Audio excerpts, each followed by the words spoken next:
Collection drive होतात आता डेलीच्या. तुम्ही कुरिअरचे पार्सल्स बघितले ना, महिन्यातून एकदा आपलं जमा होतं. एकदा मशीन चालू करायचं म्हटलं तरी मला 500 किलो तरी पाहिजे असतं. मग एकदा 500 kg जमा झालं की मग मशीन चालू होतं.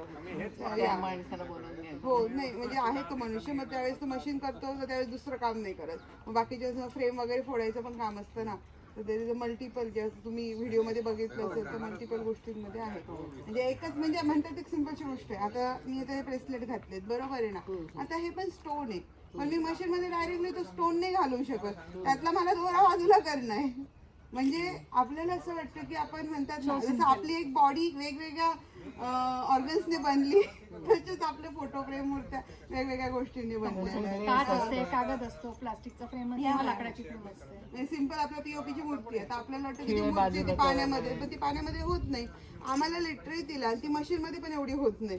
ती म्हणजे म्हणतात ना, हाताने पहिले तिला फोडावी लागते आणि पीओपी, आणि मग त्याच्यानंतर त्या चाळणीने आम्ही लोक त्याच्यातला तो भुसा जो आहे म्हणजे कोकोनट कॉईल जे आहे ते आम्ही वेगळं करतो, नारळाचा चोथा सगळा, आणि मग त्या हिशोबाने करतो. तुमच्या डोक्यातच ही संकल्पना आली, हेच खूप महत्वाचं. हो, हो. 2019 ला असंच एक पूर आला होता, पूर बघायला गेली होती मी. आणि मग तिथे एक माणूस एवढा मोठा फ्रेम घेऊन आला होता विसर्जित करायला, आणि ओघाओघी मी त्याला बोलली की मी तुला करू देणार नाही. आणि एक सांगू का, मी 2005 मी प्रॉपर येवल्याची, लॉ करायला 2005 मध्ये नाशकात आली, आणि म्हणजे म्हणतात ना हॉस्टेल वगैरे, आणि मी कधीच पूर बघितला नाही. 2005 ते 2019 मी एवढ्या वर्ष झाले नाशिकमध्ये राहते, किती पूर येऊन गेले असतील. पण म्हणतात ना, जेव्हा भगवंत आपल्याला सांगतो आणि जेव्हा तो आपल्याला तयार करतो त्यावेळेसच पॉसिबल होतं. म्हणजे ज्यावेळेस मला तुम्ही पीओपीचं जे होतं, या पीओपीचं काय करता येईल हा विषय खूप मोठा होता. आणि मला एकदम आठवतं लहानपणी 4th-5वी असताना, आता आपण गावाकडे कसं मोस्टली खेळतो ना, तर त्यावेळेस सगळीकडे घरं बांधली जात होती, तर मी त्यांचं सिमेंट यूज करून सोफा सेट वगैरे आमचे भांडे बनवले होते 4th-5वी असताना.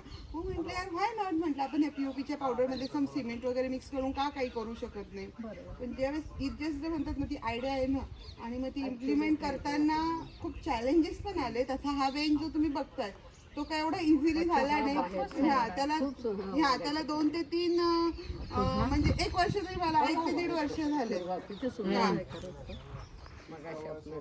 1 ते 1.5 वर्ष झाले मला त्याला R&D, म्हणजे तो मेन झाला तुटला आणि आफ्टर देन. आणि आता कसं झालं 3.5 वर्ष झाले त्याला करून.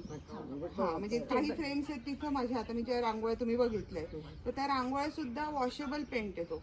म्हणजे तुम्ही दिव्याखाली वगैरे लावतात ना, तर ते सगळं ते वॉश होऊ शकतो. ते म्हणजे खराब झालं तरी तुम्ही वॉश करता येईल आणि त्याचा कलर निघणार नाही. पण हे कॉन्फिडन्स मला कधी आलं, कारण मला पण ते 3-4 वर्ष बघायला लागलं, त्याशिवाय येणार नाही. म्हटलं आधी आपण आता सगळे प्रोडक्ट फायनल झाले, आता आपण समाजाकरता काहीतरी देऊ शकतो ह्याच्यापासून बनवलेलं. तुमचा व्हिडिओ